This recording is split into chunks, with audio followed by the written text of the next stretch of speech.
It's 2016 and the Xbox One and PS4 have now both been out for a little over 2 years, and in the past year we've seen a few more changes to hardware, software, and game exclusives that might change your idea about which system is right for you.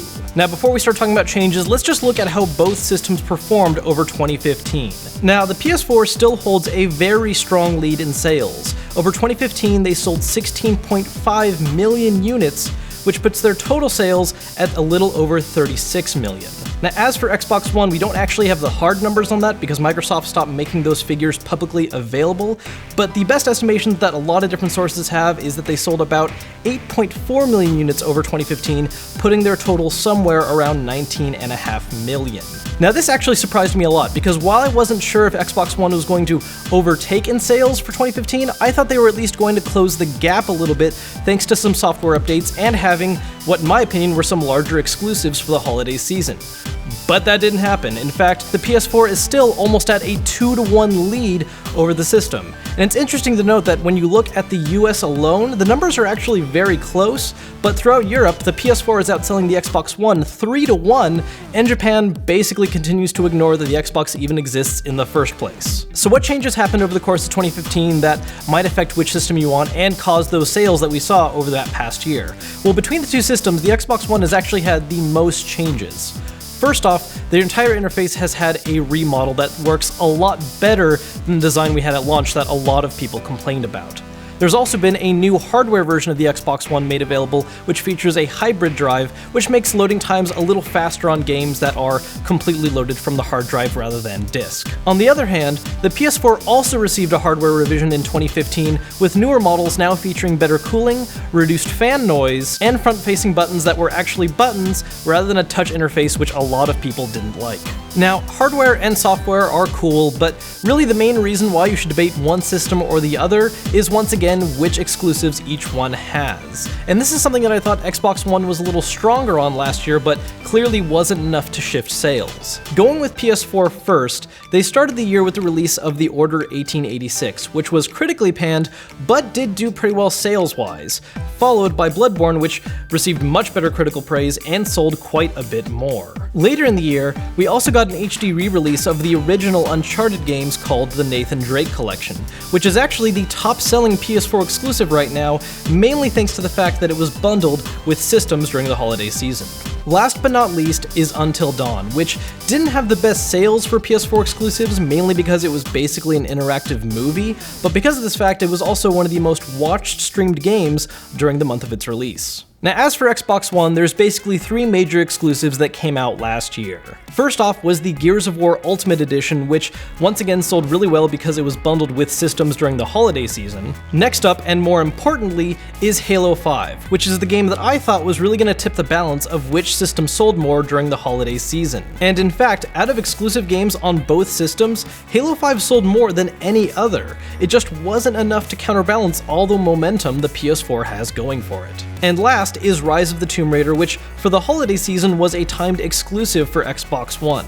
And despite getting really good critical reception, this game sold horribly, mainly due to the fact that it was released on the same day as Fallout 4, which completely overshadowed it. So why did the PS4 continue to outsell the Xbox One so much during 2015?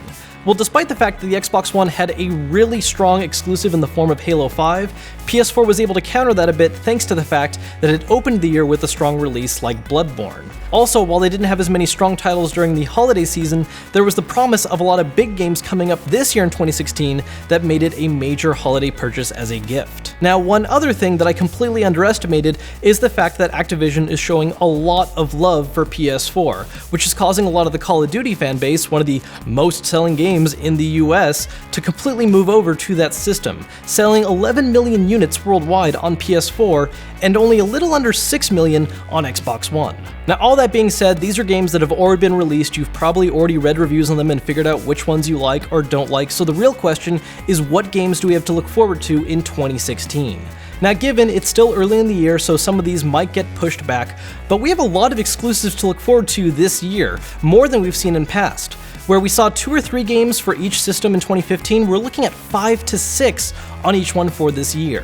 For PS4, we just got the release of Street Fighter V, which is also available on PC. Later in the year, we're going to get Persona 5 for those of you that are JRPG fans, Horizon Zero Dawn, which was one of the biggest attention getters in E3 2015, No Man's Sky, an indie game that a lot of us have been waiting on since its debut, The Last Guardian, which was stuck in dev hell forever but is finally getting released, hopefully, Detroit Become Human for those of you that are fans of Quantic Dream and enjoy more interactable movie-style games, and of course one of the biggest exclusives that got pushed back to 2016, Uncharted 4. Now, as for Xbox One, we have a number of games that are console exclusive to the system, but are going to be on PC as well. For instance, we have Quantum Break, a game that we've been picking up little bits of information about over the years, which is trying to fuse gameplay elements with a sort of TV show approach to storytelling.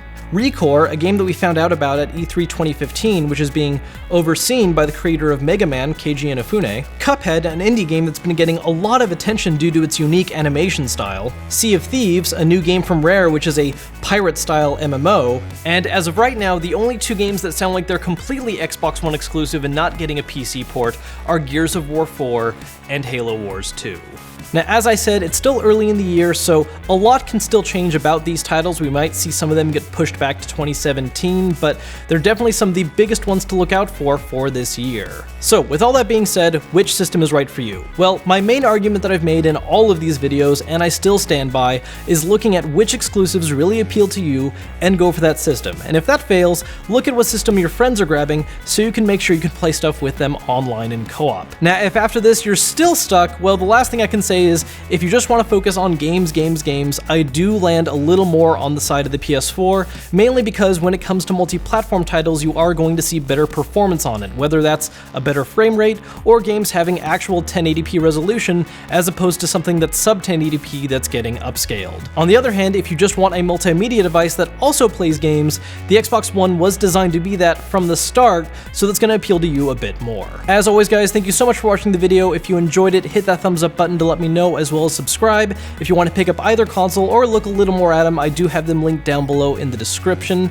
Until next time, guys, I'm Kevin Kenson, and I'll see you later.